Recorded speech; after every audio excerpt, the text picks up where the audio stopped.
हे भगवान, फिर से ये कोरोना नाम का राक्षस आ गया। इस बार तो ड्रैगन के मुंह से मौत बरस रही है। सही बोल रही है माची। मुझे तो अब शर्म ही आती है कि मैं चाइना से हूँ। मैं चाइनी क्या खाती हूँ, किसी किसी बीमारी फैलाती हूँ। अरे बहू, लेकिन वहीं से तो तू भी आई है ना मेरी लाडो।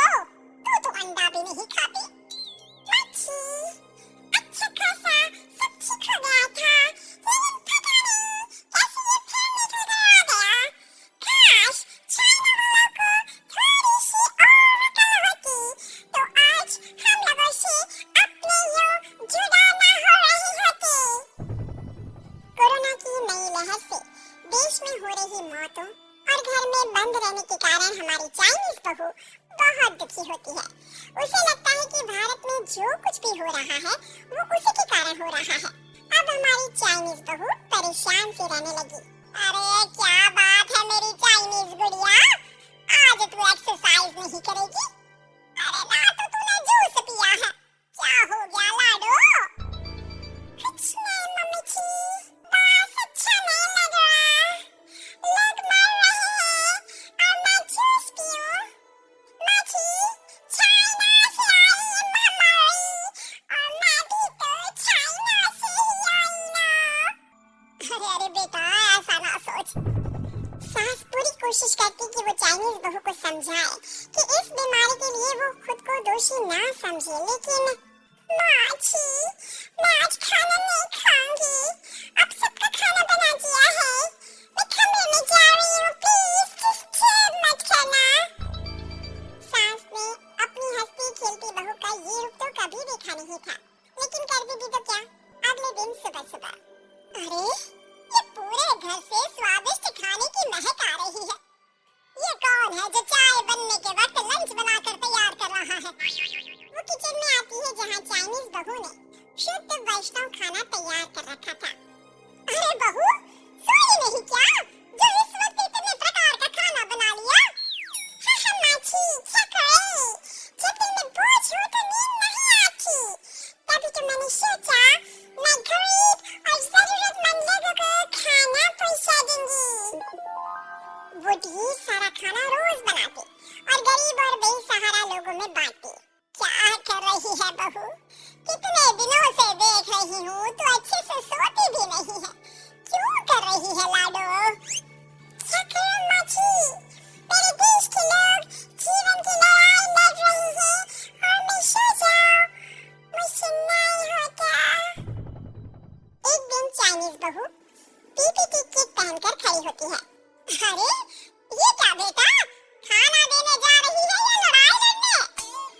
माची, मैं कुछ दिनों के लिए घर नहीं आऊंगी, मैंने सोचा है कि मैं घर से बाहर रह के कोरोना के मरीजों की देखभाल करूंगी, और प्लीज प्लीज आप मुझे रोकना नहीं। नहीं बहू, ये तो तूने बहुत ही नेक काम सोचा है, बस बेटा तू अपना ख्याल रखना। बहू वहाँ से चली जाती है, लेकिन सास की रोज फोन पर बहू से बात होती। घर पर क्या है माँ, क्यों भेज दिया तूने उसे? बाहर कितना खतरा है, उसे कुछ हो गया तो? अरे बिल्कुल चिंता ना कर, उसने सारे नियम कायदे को फॉलो किया है। अरे वो बिल्कुल ठीक रहेगी, और अगर मैं उसे मना कर देती ना तो उसकी अंतरात्मा उसे सोने नहीं देती। तू तो सारा दिन घर से ऑफिस का काम करता, लेकिन मैंने देखा है उसे कितना परेशान रहती थी कुछ दिनों से। हाँ वो भी है। उधर चाइनीज बहू लोगों का खूब ख्याल रखती, उन लोगों तक खाना पहुंचाती, उनके बच्चों की देखभाल करती। एक दिन बहू अपनी सोशल साइट देख रही थी तो उसे दिखता है कि एक आदमी ने बच्चों की देखभाल के लिए पोस्ट डाली है। बहू उसे फोन करती है, मैं आपकी कोई मदद कर सकती हूँ, प्लीज बताओ। दूसरी तरफ से आवाज आती है, मैं और मेरी बीवी दोनों ही कोरोना से पीड़ित हैं, हम लोगों के बच्चों को देखने के लिए कोई नहीं है, प्लीज हमारी मदद करो। हाँ हाँ बिल्कुल, आप परेशान ना हो, मैं आ रही हूँ, मुझे आपका एड्रेस बताओ। वो आदमी बहू को पता लिखवाता है, वहाँ वो पहुँच जाती है।